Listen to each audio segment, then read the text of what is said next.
Promotional consideration paid for by the following. The science of evolution has uncovered many of life's mysteries, like tadpoles or the pyramids. But the mystery of the armpit remains. What's it for?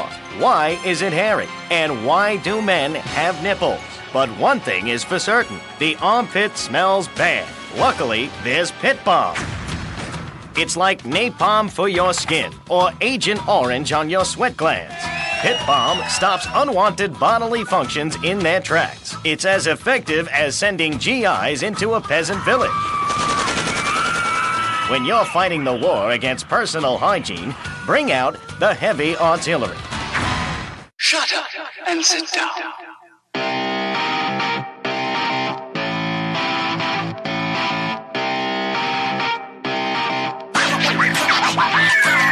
Hello, everybody. Welcome to a brand new episode of Third Shift. It is episode 511, and I, of course, Mr. Eric, is here with you. Are here? I don't know. That didn't sound right. That sounded like improper English, but I don't care. We're rolling with it. And today, as per usual, with me is the inglorious bastard himself. It's Mr. Matt. And before we get into some gaming news and maybe a mailbag question, maybe, no promises. We'll see how this all goes. Is Matt, and he's got to tell us how his week has been. So go ahead, Matt, kick it off. What a week it's been. Look at my list of games and look how many have the word beat next to them. I'm the beat a games man this week. I did those things.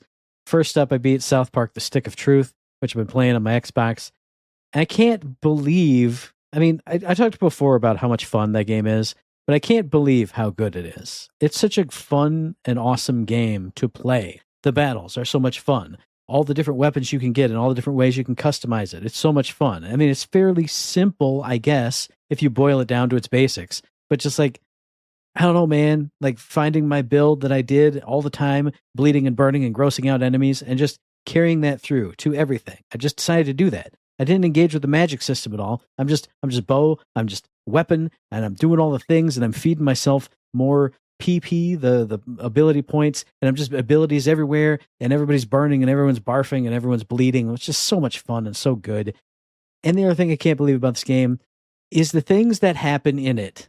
There were so many times during that game, I was sitting here, and literally my jaw fell open, because I was like, we know South Park. They go some places. And, you watch the South Park movie, and it goes even more places. And you're like, okay, South Park on the TV can go this far, and the movies can go this far. And the games, it just went like wide open. And I was like, I can't believe this is happening. I can't imagine that somebody said okay to this. Like, I'm not offended, but I'm just, you know what I'm saying. It's just the snook section. I can't believe that was approved and was allowed to be a thing in a game, but I'm glad it was, and I was delighted. Now, I'll say this, that you're going to have to definitely be reporting on another game you played because this one you're talking about was made before the big push. That's true. It was made before the world changed. So you were allowed to do things. So you're going to have to report back if they stuck to it with the... That's true. With, whatever. Mm-hmm. So just saying, I believe it wholeheartedly that they went and pushed the limits, but that was because they were able to, and everybody hadn't changed. So we'll see. Yeah, we will see. I don't know. That was South Park: Stick of Truth. Amazing game. If you've never played it, and you're into South Park like at all, like even like you remember it as a kid, play this game. It's so much fun. It's so good. It's just like the best. It's everything you remember being great from South Park. Boom. There it is. Then I rolled straight into South Park: The Fractured But Whole, which is the one that released on the Xbox One era, so like a whole generation next. And it's about superheroes instead of Dungeons and Dragons. And what I loved about it was when you start it up, it basically is a direct sequel to Stick of Truth, because another Dungeons and Dragons war is breaking out, and then Cartman comes in as his superhero character, and all the kids go, oh, we're playing superheroes now? Oh yeah, we don't play Dungeons and Dragons anymore. That's dumb. Just like kids do. And so now you're on this whole superhero kick. And so far, I enjoy it well enough, but it's kind of in that starting position where like, hey, go over here and figure out how this mechanic works. Go all the way across town and figure out how that mechanic works. And you know me, if you tell me to go across town, well, I'm not just going to go there. I'm going to go up and down every single street and in every single house and talk to every single person and hit every single thing and poop in every toilet and hit everything with a rock that I can. So it feels like it's not moving at all, but that's my fault. So far, it's pretty good. it just feels totally different and it looks totally different. The interface is wildly different. The menus are so different. I mean, the combat's different because it's almost Mega Man Battle Network because you move on a little grid, but it's not a huge grid. It's a little small grid, side-by-side turn-based battling. It's still fun. It's just weird and different. And like you said, I'm kind of wondering if it's going to go super far or if it's not. Or if it does, I'll be impressed. And if it doesn't, I'll go, okay, it makes sense. So we'll see. I don't know. So I've been playing through that. I'm not even remotely halfway through, I'm sure. I also sat down, I think it was on Sunday. I had a free day, sat down on Sunday and downloaded Deltarune Chapter 5 and played all the way through it. And that was really good. It was really fun. The scenario that you're in is pretty fun. I will say the only thing that I would say as a negative on this one is, I think I said episode 1 was fun, and then like 2 through 4, you could tell something was building up. Like you're getting, especially by the end of 4, like, okay, they've teased that something bad is about to happen. And in 5, it doesn't happen yet. Like you still go through and do really cool Deltarune things. And there's a gimmick to this one. I'll talk about it on the What You Plan so I don't spoil it for people who don't want to get spoiled. But there's the mechanic in this chapter. It's so different and it's so cool and so well done and so fun. But like the big emotional gut punch that I was waiting for, it's not here yet. So maybe that's just going to be in the finale. I mean, it has to be. And I still don't know what one character is even doing or why. So I don't know. It was still fun and good. And there were cool characters and cool stuff to do. But it just wasn't what I expected. But it was still really good. Then another game I jumped into, because I still have Game Pass for like 1 month, I jumped into Absolem, which is that beat 'em up roguelite where, it's a beat 'em up and you're choosing paths and you're fighting enemies and uncovering story with each run that you do. And so far, that's great. I see why people loved it. Just the art and the music and just the feel of it and the feel of the combat, it just feels really good. And it's a lot of fun so far. And I hope it continues to be that fun and that good. But that game is great. That's just been a lot of fun. I've only played like 3 runs through so far because I play through a run and I'm like, I kind of want to take a break so I don't get sick of doing just the intro combat or anything. It's not like I would, but I want to pace it out and feel it out. But that's been a lot of fun. And then another game that's been a lot of fun that I talked about before is Jusant, because I had that as a PS Plus game. So I had to beat that literally this week, or else I would not be able to play it again without buying it. And I did beat it. And I will say that game is so freaking good and cool. It's such an awesome experience. It's one of those games where you wouldn't say it's like a game because there's not like fail states and bosses you got to fight and enemies to do. But like climbing up this tower and going through the different biomes on this tower thing and learning what happened in this world, because nobody's there. You're kind of going through pockets of civilization that's moved on because of this thing that happened in the world. And so you, the player, like figuring out what's happening, whereas the character, I think the character's there to do something, but there's no dialogue. You don't know who this character is. You don't know really why they're climbing the tower, except for the pieces of lore that you get from around the tower and the world. And just, man, just the moments of when you start a level or a chapter, and you're at the base of this whole area, and you like look up, and you're kind of like, oh, okay, so I have to climb up there, and I'm going to have to climb over there. And then an hour later, you're at the top of it looking down at where you started, and you're like, holy crap, I just did that. And it's not difficult. It's not one of those, like a Bennett Foddy's, like, oh my God, I did it. Whoo, wipe the sweat away. But it feels like you did it. And you did. I mean, you did do it. But it feels like, I don't know, it feels like nothing else. It's so cool and so awesome. And there's parts I'll save for the What You Plan, but towards the end, there's 2 climbing sections with the music and the atmosphere and the stuff that's happening. My jaw fell open when I was doing it. I'm still doing the same mechanics. I'm still climbing, but like all the emotions came up. And I was like, oh boy. And then I got to the end, and I won't say that I cried because I didn't, but I got some emotions going from the end of this game. It was so good. What a great freaking game. I'm so glad that I heard other people talk about it in reviews of Cairn when they were talking about climbing games, and that I had it for free on the PS Plus. So unique, so cool. Not something I could recommend to everybody, but like, man, if you want like almost like an Eco or Shadow of the Colossus experience where it's not like story and game, but you're like exploring and like finding stuff, Oh boy, Jusant is so freaking cool. So I beat 3 games, or chapters of games, or whatever you want to call them this week. Played 2 other really good ones. It was a great week. What about you, buddy? That's funny because I did kind of the opposite. I abandoned all the games I had been playing and I focused in on one game. So I popped Grand Blue Fantasy Relink back on there. I purchased the DLC, the Ragnarok, the whole 9, and I jumped right back in. And at first, of course, I was like, where am I? What's going on? But after that, I just started to focus on what this game wanted me to do and where it needed to be. You know, and it all started to click. And before I was a little bit lost. I was kind of just like running around going from quest to quest to quest and doing the thing. Then I realized you had to go back to this quest giver lady, and then you had to take on these orders or whatever. And if you go through all the orders, clear them out, try to get like S rank or better, you get a whole bunch of, rewards. That allows you to go then, which I hadn't done at all up to this point because I'm an idiot, go upgrade your weapons, upgrade your sigils, and then you go on and you just keep doing this and you rinse and repeat.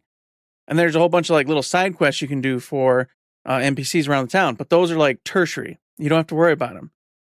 You just go on about your business, and then eventually you'll get the piece or part or whatever it is they wanted, and then you just go back and then boom, complete them. And then depending on what they give you, depends on whether you can go upgrade your weapons further, depends on whether you can go open like silver chests, gold chests, whatever it is that are, you couldn't get to because they give you keys and stuff. So it all started to it all kind of came together. And now I'm just smoking through this game. I got about 18 hours in. I'm like level 38, level 39, right in that range. So having a really good time with the story. It's a fun story. It's not like blowing my socks off. I'm not like, oh my God.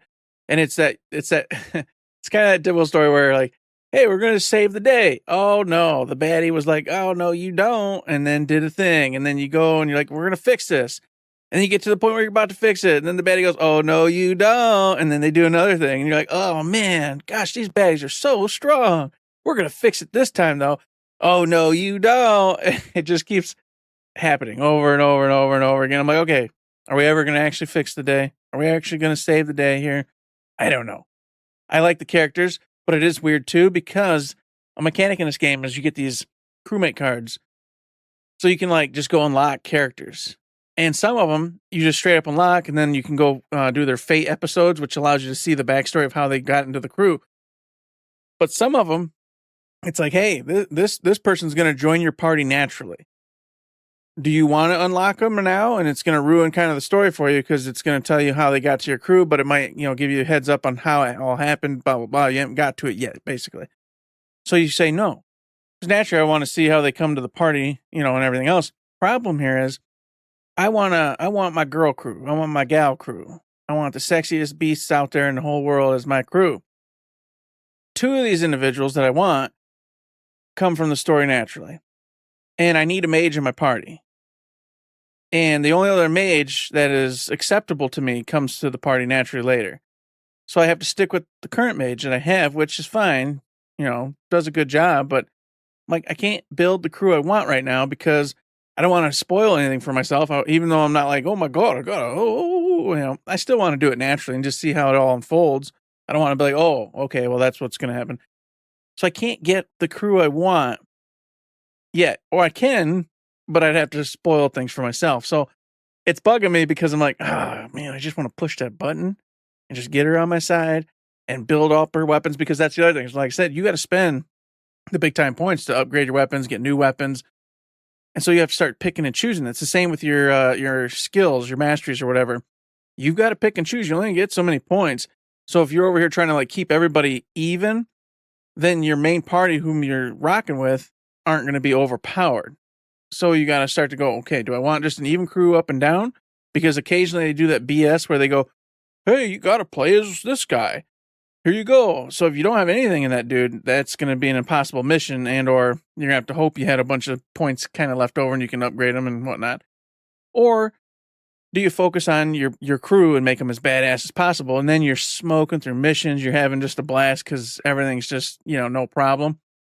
So that part's kind of like I don't know, it's fun, but it also is mildly annoying because I just want to make the most overpowered team possible, but I also don't want anybody to be like stupid, low, and shitty. But then that also ends up being a problem if you start getting too many crewmates with the crew card things. because now you got just way too many crewmates to juggle. And so you start having to do that. And so then the fate episodes that come for those characters, you're like, you get into them and you're just getting your freaking rear end handed to you because you're a lobby and it's, you're like supposed to be doing like some 35, 40 level mission or whatever. So there's a couple little problems there. And those problems can be easily solved because those side quests, as I mentioned, you can do those over and over again. So you can just sit there and farm those out and just get tons and tons of points and rack it up and then keep on upgrading people. But I don't want to do that forever. I might have to do it some, but I don't want to do it a bunch. So I'm in the middle right now of kind of processing and understanding and kind of juggling what the hell I need to do to keep things going in that. But I'm having a good time with it. The game's beautiful. Every moment of it just looks gorgeous. The mechanics are fun. The boss fights have a lot of similarities to like Monster Hunter, which I love.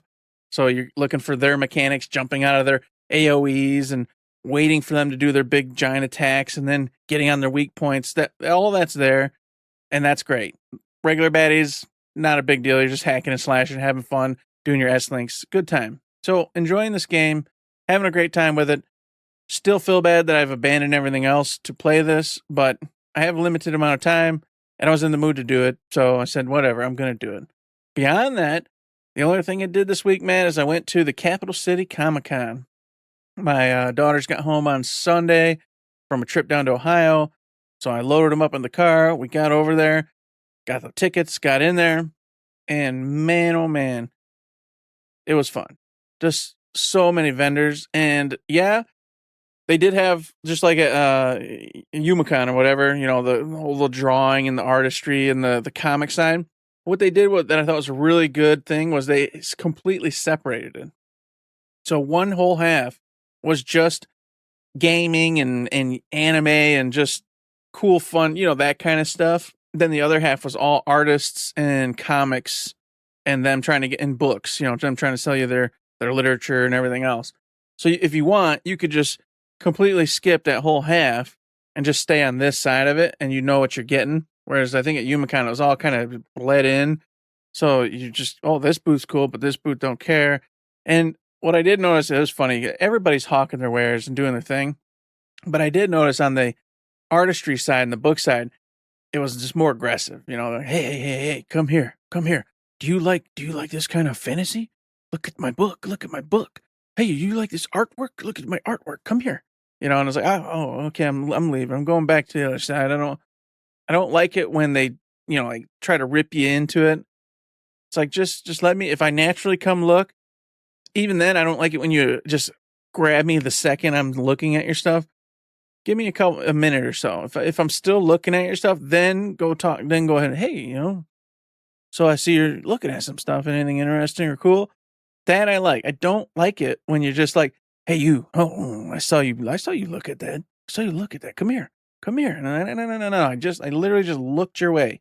I don't want to stop. It's like that guy who sold me that Korean comic series at Youmacon, Yes. like Korean history. Like, you like history, like war? I mean, I do. Hey, you gonna buy this? Hey, I'll sign it for you. Who are you? What is going on here? $5. What just $5, happened? just $5.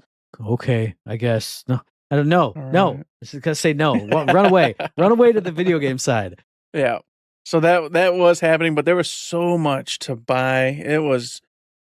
It's so much fun, but it sucks at the same time because you're like, I'd like that. I'd like that. And you just can't buy all this crap. There's so much stuff there. And so many cool content creators making like really cool baubles and things like that. So we had fun. Saw quite a few really good cosplays, a couple not so good ones, but still a for effort. You're going in there having a blast. Do what you do. But I saw a Futaba mat that was just like spot on. Nice. 100%, like the whole gig. She was even a smaller petite person, so looked like, actually physically just looked like Futaba on top of actually having the perfect garb. So it's like, oh my God. But being a 43-year-old man, I'm like, well, I can't say that you're looking cool and great. I can't do it. I can't do any of that. So I just go, oh, that's neat. And then I keep walking. I wish life was different. I could got a cool cosplay picture, I'm like, oh man, I'm with Futaba, thumbs up. But can't do it because I'm an old man and I'd look like a freakazoid if I did. So it was a lot of fun though. Had a great time. Girls had such a fun time. And then of course had this moment, Matt, where We're there the last day. So I'm over here like, all right, oh man, I'm interested in that thing, huh? And they're like, oh yeah, it's $52. I'm like, God, it's out of my range. Well, it's the last day. How about 42? And I'm like, how about 38? They're like, sold. Bam, done. And then we did that with this Momo little figurine. Elaine really wanted it, but she'd spent her money elsewhere. And then she tried to pool money because Brian gave her a couple extra bucks in Isabel. So she's like, Isabel, how about I take your money and then I just pay for this and have it? And I'm like, how's that fair? Isabel gets nothing. You get this Momo figurine. But Isabel's like, I'll do it. I don't care. And I'm like, no, we're not doing that. So then I went over and I haggled with him, got it down by about $20, purchased it. And then I was like, I'll lease this out to you. So I leased my daughter a Momo figurine. Like, if you pay me back, it's yours. If you don't, I'm going to take it after 1 year. So there you go. Even though I'm kind of lying because I like the Apothecary Diaries, but it's not like my jam. But, plus I don't want another female figurine down here for the wife to get mad about. So I'm like, no, but I just made that up just for funsies. So, and the guy there, he started laughing because I said that like right in front of her, and he just starts cracking up. He's like, oh my God, that's a great way to do things. Oh, it's funny. And so a good time. Had fun. That was the week. That's all she wrote. I'm going to have to go next year. I say that every year, but I never know anybody who goes to actually hear that it's cool or bad. And I always put in my head, if I go, it's going to suck. Or not like it's going to, but I'm like, what if it does? And I'm just like moping around. I walk through for 15 minutes and I go, murr. So I'll go next year. There we go. Mom can finally be paid off for telling me about it for the past 10 years. And I'll finally go this year. She'll appreciate that, I'm sure. But something that I appreciate is indie games with a unique art style. That's what I talk about in these releases a lot. And I had this release lined up from last week, actually, because I think it came out. Yes, it did come out last week on the 9th of July. Developed and published by Rain, (orbital dot, close parentheses). So I don't know if it's Rain or if it's Orbital Dot or if you have to say both. But for PC only, out came Mesmalie. And what is Mesmalie? Mesmalie is a point-and-click adventure game / visual novel type of hybrid in which you, the player character, it's from a first-person perspective, you are a character who has awakened to magical powers because you have this weird, crazy dream and all kinds of crazy stuff's happening in your dreams. But when you wake up, your house is on fire because you have the ability to shoot out fire. And oh my God, what are you going to do now? Your house is burned down and you need somebody to teach you how to deal with your powers. I think it's in a newspaper, like a wanted ad. You answer an ad for like, hey, are you looking for someone to teach you how to do magic and stuff? Come on over to our witches' coven because we're over here. There's 3 of us witches. And you show up and there's only one witch there and her name is Mesmer. And the art style in this game is the kicker. If you see Mesmer, you'll know why I'm interested in this game because it's just, she's a weird cartoony looking witch, like something out of a Nickelodeon cartoon or a Cartoon Network cartoon when I was slightly too old to enjoy those. Big, bold shapes and lines and colors. And there's just something about the way this game looks because she's a hand-drawn witch character, which when you think of witch, you're not going to think of what Mesmer looks like. So just go look at a trailer or some screenshots, but very cartoony. And then the background stuff is also cartoony. But then there's also sometimes like pre-rendered sprites. Like there's flasks and stuff you have to interact with, and I'll get to that in a second. But they look like they're out of Donkey Kong Country. And I'm like, this doesn't mesh, but it does mesh because everything's so weird. And it's just a weird, colorful, fun, strange art style. And that carries over into the dialogue that you have with Mesmer because she's just a weird character. And like the whole thing is she's going to teach you spellcrafting through these 3 different trials that you have to go through, kind of like tests or whatever. And you're doing mini games when you're doing those. But each trial, something's a little strange. Something's a little weird. And apparently, there was like one review I watched from Noisy Pixel, and everything else was just gameplays of the demo from really weird streamers and YouTube people. So I watched one review, which really liked it. And then all the other impressions I got were just, it starts out really fun and goofy, but then you find out something strange is happening. Because like I said, there's 3 witches there. 2 are missing, and she's trying to figure out what's going on, what they were doing. She's trying to get you to help with whatever ritual was going on. And apparently it goes to some desperate and dark places in this story. I don't know anything about it, but that's what I've heard. And it just, I don't know, there's just something about this one, man. It looks weird. It looks interesting. It's not AAA graphics or anything. I don't know that this lasts a long time, but I have heard there are multiple endings. that do unlock after you get your first ending. I've heard you will generally get a bad ending your first time through, but then load up again and you're going to find some more content going on. Like, I don't know how it works, but there is a good ending. There's multiple bad endings. So I don't know if you're in the mood for like a visual novel, point and click, just a strange, weird indie point and click time, check out Mesmalie, because there's something about it. I don't like, I've watched some of the demo gameplay and, not all of it hooks me, but there's just something about the feel of it. Like, I want this on my screen. I want to be pointing and clicking at things with this mouse and having just a strange, weird time. But it's also kind of colorful and kind of cute, but not too cute because it's weird, but not too weird because it's cute. I don't know. Go check out Mesmalie if you're interested in something unique and strange. Look at some screenshots, look at a trailer to see if the art style is at all for you. On Steam, it's got lots of good reviews. I think it's very positive on Steam. I was flipping through the reviews. I didn't see a single negative one. So just something weird and small and interesting. I also believe it's $8 on Steam right now because I think it's $10 regular. With the Steam launch discount, it's down to like $8.99. What better deal? $8.99, even if it's only a handful of hours that you spend with it? Go check it out. Something weird and unique and interesting. It's Mesmalie. Everybody go look at it. You want to stick to weird, Matt? I've got a game for you. It came out July 15th, 2026, developed by Ace Team. It is The Mound, Omen of Cthulhu. And I was like, what the hell is this game? I don't recall seeing this. Maybe I did, but I don't remember it. So I went and checked it out. And thankfully, I got to watch 2 different groups of streamers play this game. And I went and watched one review. And I'm telling you what, this game looks like a lot of fun. It's a solo to 4-player survival game. You are some Chilean treasure hunters, and you go onto this cursed jungle island to get said treasure to bring back for money. Now, you're on this boat. That's where the hub is, on this ship. And then, of course, from there, you and your friends, you got to go to this little post, and there'll be some weaponry, some armor, some things, some bandages, a lantern. But there's not enough for everybody to be fully decked out. So you and your crew, you got to figure out, like, who's going to do what, who's going to be what. And then once you do that, you go accept a quest. And these quests will be like, hey, you've got to make sure you get this particular item or this amount of money worth of items, whatever it may be. As you go along, the quests change and what you need and rewards change and get harder and harder and harder. So you then pick that, you hop on the rowboats and you go to this island map. And once you get there, it's weird. It's already weird. Everything's creepy. It's Cthulhu, okay? So you start looking with your friends, and as you make noise and you're talking, because it's got the open mic thing going on, like these games typically do, it's like, hey, you might not want to like be so loud. You might anger the jungle. Don't want to frustrate the lands. But of course, the nature of the game is you're talking to each other, trying to figure out where these treasures are and go find stuff, and you're goofing around. And you know how a lot of players do; they don't follow each other properly. So all of a sudden, 2 of you are over here, 1 of you is over here. That kind of thing's going on. And then you're laughing and trying to figure out. Then stuff starts going sideways. All of a sudden, this guy's getting attacked by something that's just not weird. It's a little critter, something strange. And then you're laughing, you're like, oh my God, hey, you're supposed to be over here. I don't have a gun. I can't shoot him up. Then you run, then you can do that.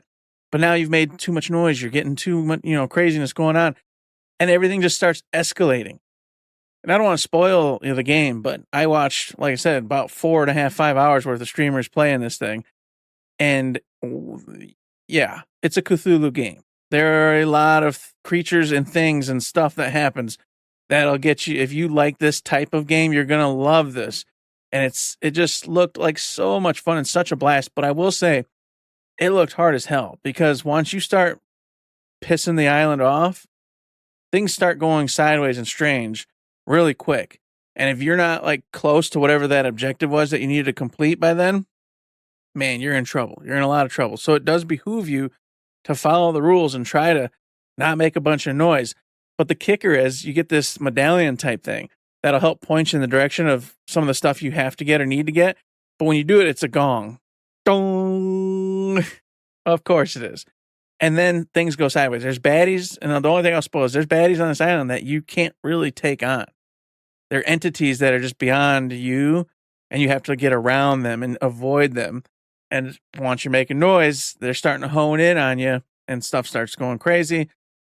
So there's a little bit of jank to this game. It's not perfect. It's not made by some giant AAA studio. So there's some problems here and there, a little bit of hiccups with the frame rates, things like that happening. But overall, I thought it looked like a whole hell of a lot of fun. If I was in that scene where I had friends and we like to play together and do stuff, then I think that would be just a great time and a good time to have. And yeah, so I was a little jealous watching it. And the review that I did watch was from IGN. I watched the review over there. And even he said that him and his like top-notch crew liked the game, going to keep it on the rotation, but did say it was also difficult for them. They were having a challenging time because they went and beat the whole thing, obviously, for review.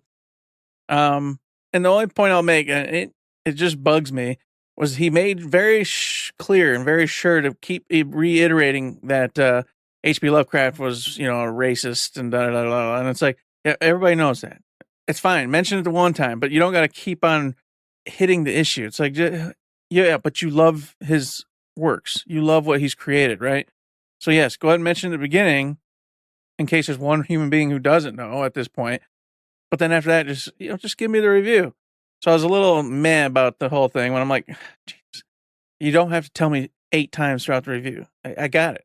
That bugs me too, because in everything, with any kind of drip of Cthulhu, anything in it, they always have to mention it, which again, like I get it. I know he was a bad person and bad people were around all the time back then. A lot of people were bad people. I mean, it's bad now, but back then it was acceptable to be that way. So it's like, yes and no, it's not good. Don't get me wrong. It's not good, but the times were different. It's just so weird. I mean, it's like public domain now. You don't even have to buy Lovecraft stuff from like the Lovecraft estate. It's free.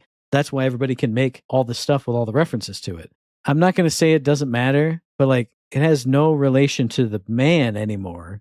It's not like he wrote the stuff in the 80s and he's still profiting. And his estate's still getting paid for this game that just came out or anything like that. It's all stuff that he made, yes, but then everyone else is making their own spins on it. Just riffing off of it. It's everybody's thing now. I don't know. It's just a weird thing. It's weird to me. Yeah. But anywho's, I've already explained the game to you and the nuances and basically what it's all about. Work with your crew, work solo. I was also told via the review that going solo, yes, is an option, and they give you an NPC that's supposed to help you, but it's an AI, and it doesn't really help you enough. They said it's going to be extremely challenging if you want to play this game by yourself. You're going to be 10 million times better doing it with another human being.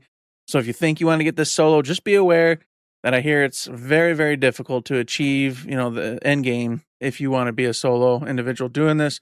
Otherwise, you got to get some friends in here. And if you do, you're going to have such a great time because, like, as I said, you all got to pick what you want to be, and you'll find weapons and armor and stuff on the island too, so you can kind of upgrade and change. But your loot, what you can carry is what you can carry. So the more stuff you got on, the less items you can grab to go then put in the ox cart, which you need to get the treasure to get, the objective complete.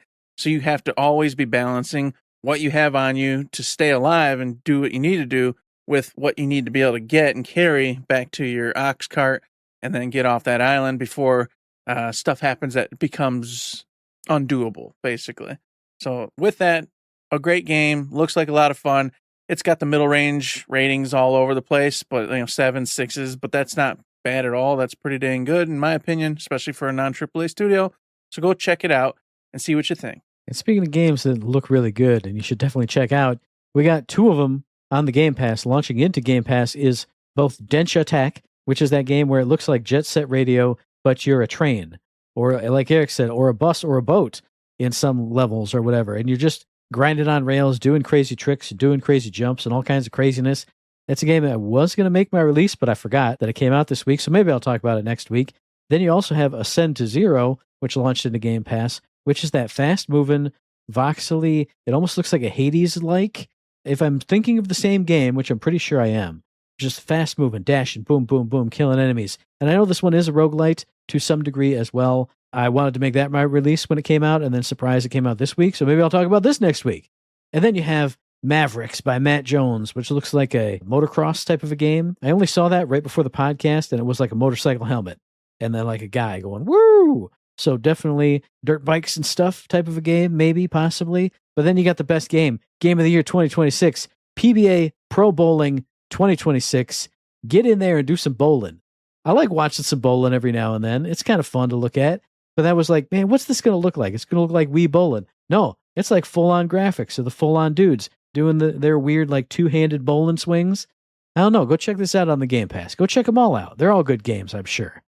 Oh, there are a lot more good games there, Mr. Matt, because over on Epic, you get Echo Generation Midnight Edition, which is like a cutesy pie kind of turn-based combat game, but I don't know much about it. I didn't really check that one out. I just know it's a turn-based game. That's that voxely one that's like Echo Generation 2. Yes. This is before that? Yes. But Yep. this one is straight up turn-based combat. So maybe this one won't be impossible like Echo Generation 2 was for me. I want to check it out while I have it. It's Epic. I keep thinking it's Game Pass. I have it on the Epic, so I'll go try it out. Yeah, it's free. Yeah, you pay absolutely nothing for that one. And then you get Luto, which is one I want to check out. It's a psychological horror game. You're stuck inside this giant mansion, and of course, all sorts of bad things are happening and trying to kill you and make you go mad, and you have to escape. And that looks like a lot of fun. I'll probably get too scared and won't be able to ever beat it because these games, I love them, but sometimes they go too far, and then I got to get out of there. I'm like, okay, yeah, too stressful. It's too stressful. Resident Evil 9 Requiem, it's too many. It's too much. You're not giving me the free time. I need free time. Where's my safe space? And then, of course, over on the Amazon free games where I was trying to type, we got Polyvita, which is something. I'm going to say that's like you're building a Vita out of polyhedrons. Like you're going in, your graphic design. I didn't look into it because I couldn't claim it. I went to claim it today, but it was like under some, one of the weird legacy games thing. And I'm like, I'm not signing up for another. You know what Legacy Games is, brother. You know what Legacy Games is. That's got to be a HOPA. Okay, I'm looking it up. Pause the show. We're looking up what Polyvita you keep Framed looking Collection up. I'll is. talk about the other two. So then you get Framed Collection, another game I don't know anything about because I looked at these three and was like, oh, that looks neat. That looks neat. I did get Framed Collection, and then the last one is Escape Academy. That one I do know.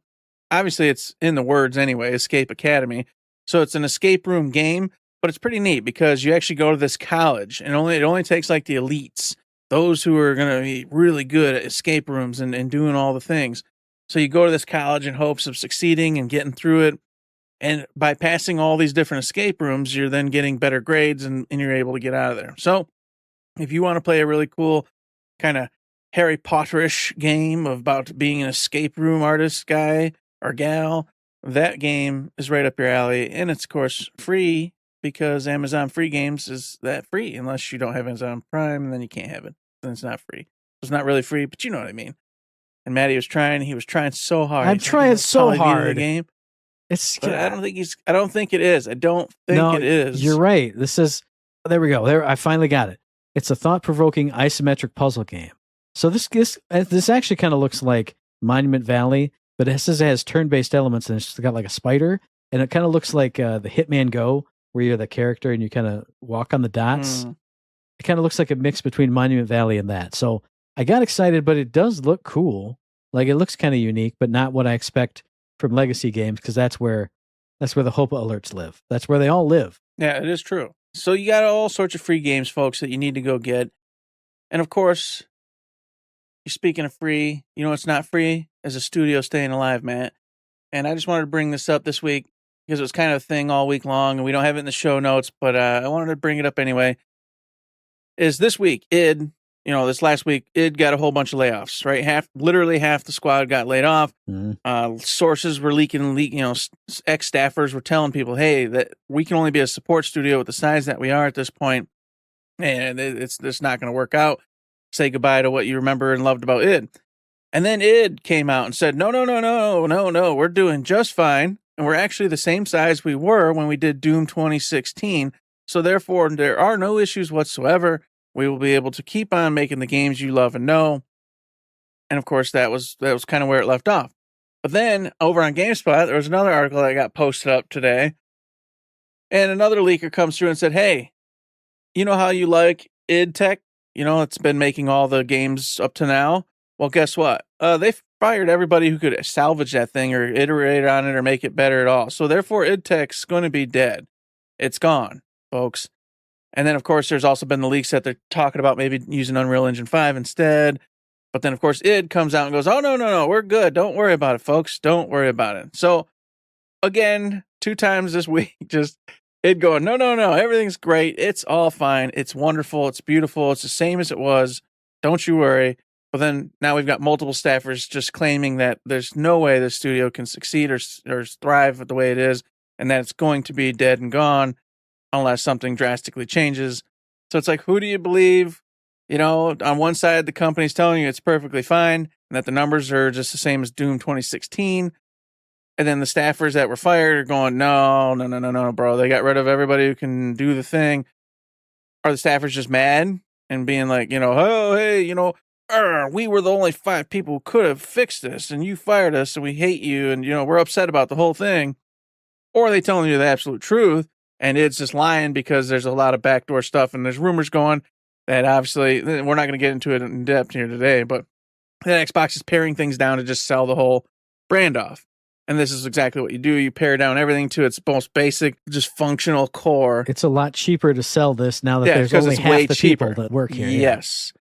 So there's a whole lot of that going on this week. But because I love it and because I love Doom, I wanted to bring that all up. If you want to go check it out, obviously, you can go do some more research on it too and just see what's been said in detail. GameSpot's got the articles. I'm sure Push Square had a couple of them up this last week. But wherever you want to go look, you'll find it.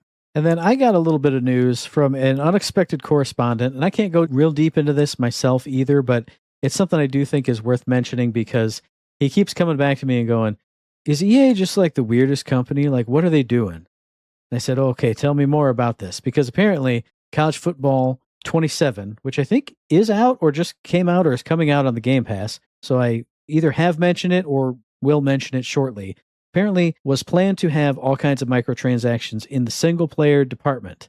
Playtesters went out there, streamers got a hold of it, and they went, whoa, what's this? You can have all your microtransactions for the Ultimate Team stuff, like Madden always has, but leave the single-player alone. What the hell are you doing? Like, you can't upgrade your coach in the Dynasty mode or your abilities or your skills without paying money to get an XP boost. Otherwise, it takes forever. And they went, this is bullcrap. Don't do this. Don't put microtransactions in the single-player stuff. EA said, okay, that's fine. We'll take it all out then. And everyone went, yay, we won. And then the game either came out or is coming out. And they realized that the microtransactions were in there because the XP growth was so stunted that you won't get your cool abilities that you want your coach to have until the end of the dynasty, like the 30 years in. And so they didn't turn it up. They just took the microtransactions away that made it able to play it in a normal fashion. So now you're stunted forever. And that's where David at work said to me, are they stupid? Do they not even know what they're doing? And I went, that's why they do that. So then you want it back. So you want it next year. So you'll be happy to pay the money to get your sliders back and your XP boosts and your whatever. So you can just play with all your stuff and do what you want. Yeah. And then they can get money off of you buying it and off of you, somebody who's not paying into the Ultimate Team stuff, all the multiplayer stuff. We need an organ grinder. We need to turn that crank so the monkey can dance for the offline people too. So it's another example of EA being the worst and doing it the EA way. He gave me so much info on it, I did have to say it, and it has reflected in some of the reviews I've seen. Just another example of EA is always going to be EA. They're doing it still. They're still the worst company. I don't know. I think Xbox in general is kind of the worst right now. Or maybe PlayStation for killing discs. Everybody's the worst. They're all bad. You can kind of just throw some coins in the air. Who's all the worst, man? I don't know. Take your pick, take your flavor. But you know who isn't the worst? That's Capcom.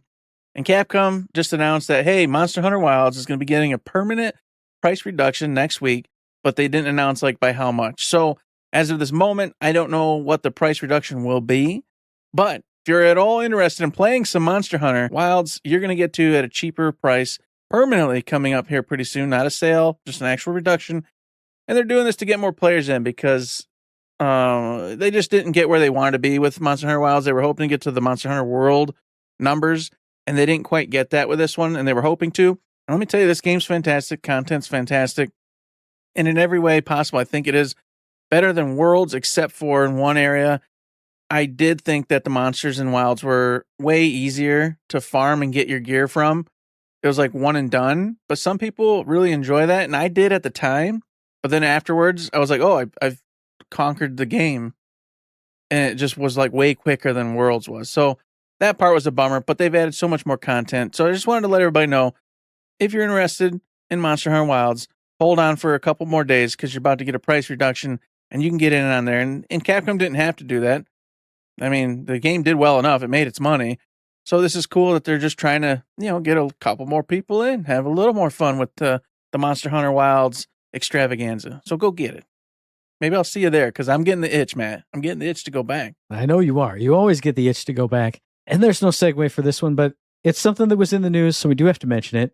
You just talked about Xbox being the worst company. Well, surprise, CEO, who just did all that stuff, you've been appointed to the Federal Reserve's Jobs Task Force, AI and Jobs Task Force. You got rewarded for doing the worst thing by getting to just advise the Federal Reserve on how best to do jobs and AI in the future. You get to ruin that too. I shouldn't say that, but like it's one of those perfect examples of, hey, let's cut everybody. And then since I did that, I also get this like little golden lifeline attached to a little hot air balloon that just lifts me up higher. I did it. This lady just showed up and just fired a bunch of people, and now she's gonna move on up into like government stuff too. Like it's because it's you ridiculous. know how it goes, man. It's the corporates. I know it is. These I CEOs, know. It's just so they're designed stupid. to do particular things, and it's like you can't let the scrubs, the workers, know what you are. It's only the golden parachute people that know what your specialty is. It's like them animes where you've got the hidden abilities. All CEOs, they've got their hidden abilities. The other CEOs know what they are, but we don't. We can guess and look and observe, and if you're smart enough, you can piece things together, but you'll never actually know. But it's just the case. Hey, I come in and I destroy things. I pull the plug on everything. I rip things apart. I shred it to gums and sell it. I don't care. That's what I do. I'm the builder. I spend every damn dollar we got and I build the business and make it as big and crazy as it could possibly be. Oh, I'm the conservatist. I try to get through hard times and just make mild cuts, but keep they all do particular things, and she's the destroyer. She's here to just shop, heads gone. And the government's like, oh yeah, we're going to need that soon. We need that too. We love that. That's going to be great. We're going to need that. So there, she came in, just chopped some heads. She's killing the business, destroying it, dismantling it. And then they're like, oh, yeah, you're doing great. All right, we're going to come on over here next. And so she, just like you said, she's got her little parachute and she's got the line ready to go. So as soon as this business is done being decimated and killed, poof, off I go. Thanks, everybody. It was great. And then a week later, we'll kill a gorilla or do something weird. It'll be in the news and we'll forget all about Asha. And it doesn't matter. Boom, done. Xbox, fade. A year later, we'll tell random stories about Xbox, just like we did with Sega Dreamcast, Sega in general, when it came to the console. A couple years in, you won't even care or remember. It'll be gone. Xbox, farewell. Bam. Oh, it's just so typical. It was like the most typical thing. Like usually there's at least like 3 months, 6 months, something. It was like the next week. Hey, also, woo! Here I go. I got this. Okay, cool, awesome, great. We've said all the points, but like she just became the CEO and then just did this. Just like, started. It's not like she was the CEO for 6 months and then went and did it.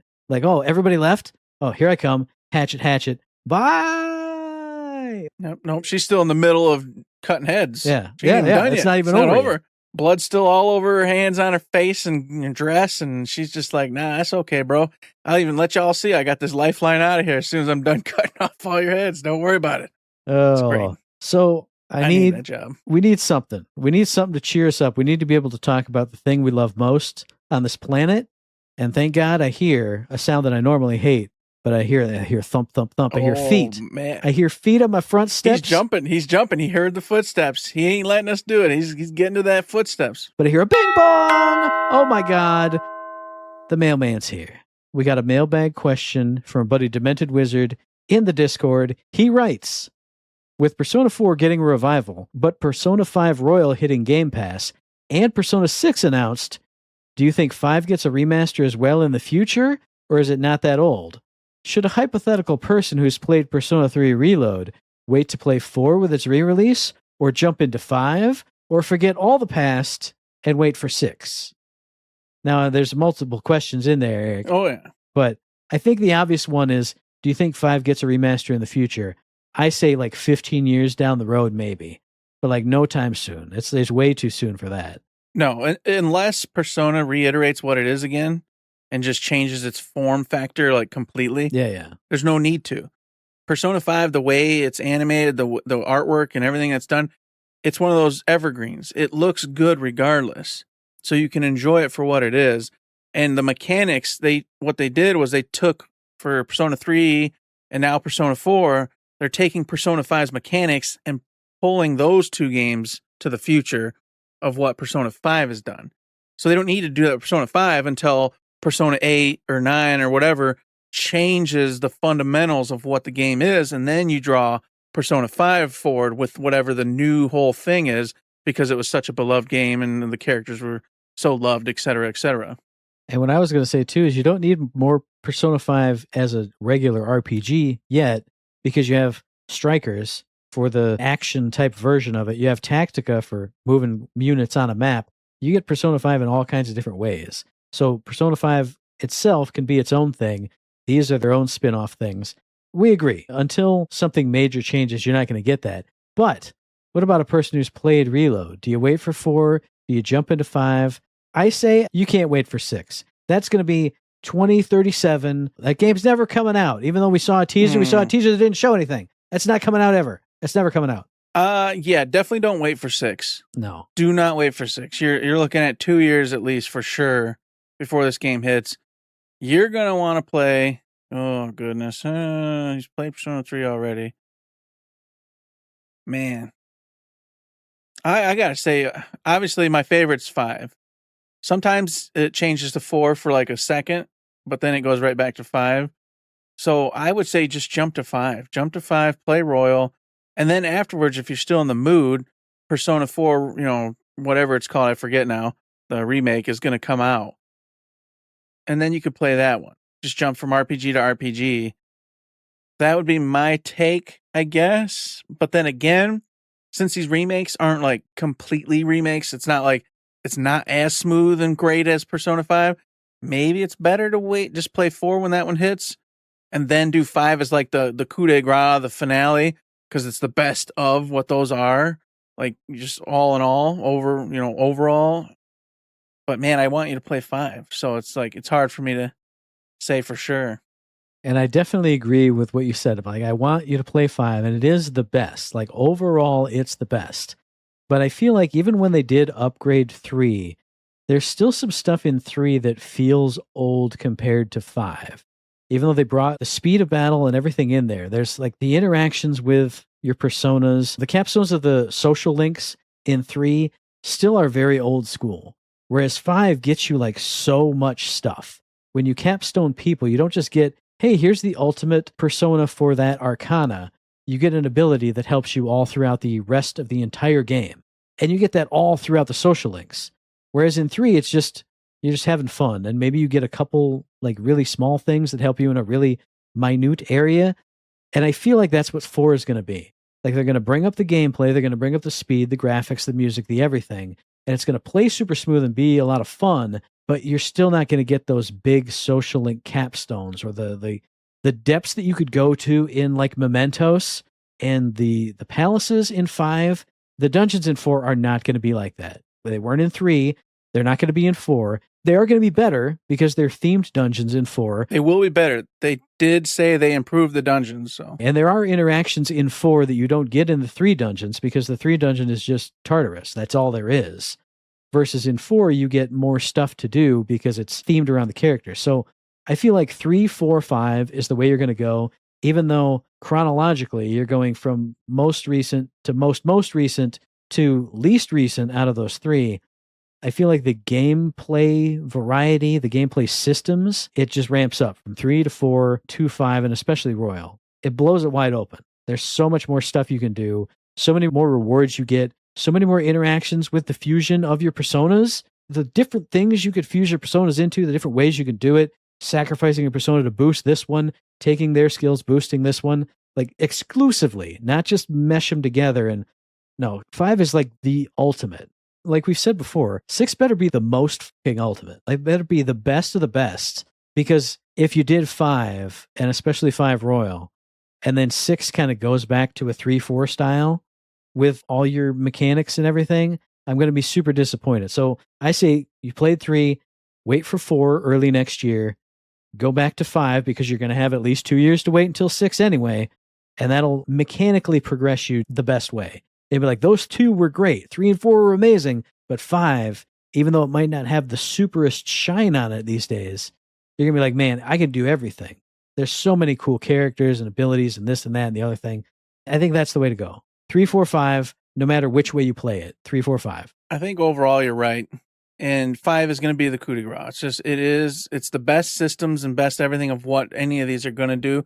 Now, granted, we haven't played the 4 remake, but based off the 3 remake, I got to assume that it's going to be good, but it's not going to be quite what 5 is. So, yeah, I think that's the best way to go. Plus, it'll allow you to appreciate them a lot more.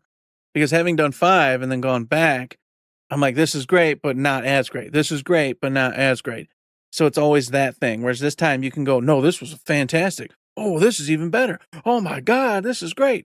Or maybe because you've already got those core memories of one of the other two, you might fall in love more. Like there's a lot of people who love Persona 4 Golden more than Persona 5 because that was their jam. That was their baby.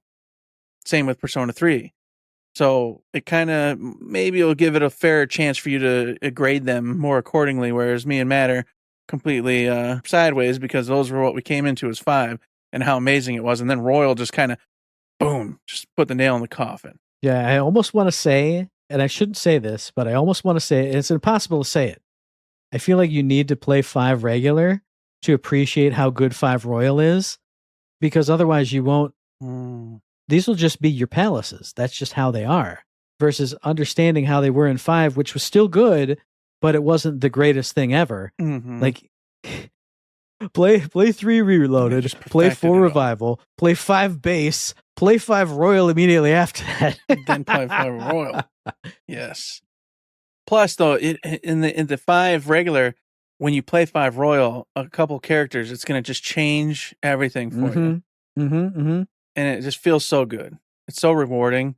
Whereas if you just play through 5 Royal as your main one, you're not going to pick up on the nuance of it. You're not going to get the understanding. And I feel like 5 to 5 Royal is like what I talk about if you go from 4 to 5. Like it's so much smoother. You get so much more stuff. And you do that in Royal from 5 regular, which already had amazing stuff in it. Now it's like they've turned that dial up even more. So like it's just so crazy. Play all of them, obviously. But I think 3, 4, 5, and then 5 Royal. That's the way to do it. And 6, please just be the best. Please just be the best of all of them, for the love of God. And don't need a 6 resuscitation. Don't need something like that. We've talked about that already. But that's the answer to the mailbag question. But we got something else. Another question we got to answer. Oh, God. It's time for Uncle Matt's Trivia Corner. Because you remember, last week's question was, which developer made Disco Elysium? That is, I'm just going to read out the characters. ZA/UM. Zaum, no idea. But this week's question. Playable character Ethan Thomas works for the FBI's serial crime unit in which game series? Evil Within. Incorrect, it is... No! Son of a bitch. I knew the name, but I was like, I can't place it. I just took my first guess. Every time I look at it, I'm like, that sounds right. But I only played the first game, and it was like too gross and scary at the time. Like it was too like yucks. Mm-hmm. It was icks and yucks. But obviously everybody loves that series. So if you know that series that character is based in, let me know that. If you have more mailbag questions, comments, concerns, feedback, thoughts on our answers to the mailbag question, send that to us via the email thirdshiftme@gmail.com, on the Twitter machine @ThirdShiftME. Find us on Facebook under Third Shift. Hit up the Discord. Hit up the Patreon. If I'm streaming, hit up a stream. If I'm home and you're not the mailman giving me a mailbag question, don't even step on my porch. Because when I hear it go creak, creak, I go, oh, gee. And I start shaking and I start drooling. And I got to like run to the bathroom, which is my safe space. And I hide in the shower and I turn the shower on. I'm like, oh, I must have been in the shower when you came to my house. Didn't even hear you knock. Woo-hoo-hoo. That's what I do. You can do all those weird things. And trust me, as a mailman, I've seen some weird things already. And it happens. These things are happening out in the real world. So just saying. But you know what? You don't got to hide from me. You can come on out. And you know what I want you to? I want you to check that old PC. I want you to go on a Patreon while I'm knocking. You don't got to answer. You don't got to do nothing. I'll just write a little slip and it says I was there. And while I'm doing that, you just go to Patreon and you give Third Shift some money. You just go, oh, here's just some money. And then that way, when I come home and I go, man, I wish they had answered their door so I didn't have to write this dumb slip out. Instead, I'll say, oh, but they threw in some bucks on the old Patreon. Gosh bless them. They're the best. They're keeping the lights on. So you could do that. If you can't, that's okay. Hey, while I'm knocking, go over to Spotify or go over to Apple Podcasts and hit the 5-star button. Boop, boop, boop. That's all you got to do. It's literally like a 3-second click, clickety clack. Now we're looking good. Or go watch Matt when he's playing. This might all not correspond right, but go over to Amazon, subscribe there, go to Twitch, use your Amazon Prime free membership, click the button, boom, we get paid on that too. That's fantastic. Or just plain old go to Discord. Join up, have some conversations, have some fun, have some laughs with us, throw some mailbag questions our way. All these things help us out, as you've all heard a bajillion trillion times. And another thing you've heard a bajillion trillion times is me saying you can also listen to us for free, for like no effort at all, by listening to the very next episode. Yeah. It'll be dropping on or around the 23rd of July on iTunes, on Stitcher, on Podbean, on Spotify, and on YouTube. And as I always say, hey, if you like what we're doing and you'd like to help us out, please give us a like, a rating, a review, a comment, a subscription, any kind of good thing on any one of those good services, because it does help us out, and we really do appreciate it. We appreciate you. We need you to give us some 5-star reviews. Get on over there. Get them to us. We really need them because it helps us. Or go tell your friend Fred or Susan or Samantha or John to go listen and get us going. Tell them to tell a friend of a friend, a friend, a friend, a friend, a friend, a friend. And then all of a sudden, boom, we'll be rocking and rolling. So go do that this week. Think about us for a couple seconds this week beyond what you're listening to at this very moment. And with that, there's nothing else to say but Don't forget to save.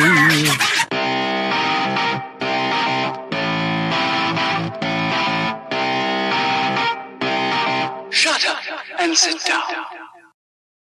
Really wish I'd have gotten that right. Really hoping that shot was just going to get it, man. I just thought, I was like, man, maybe if I just shoot from the hip,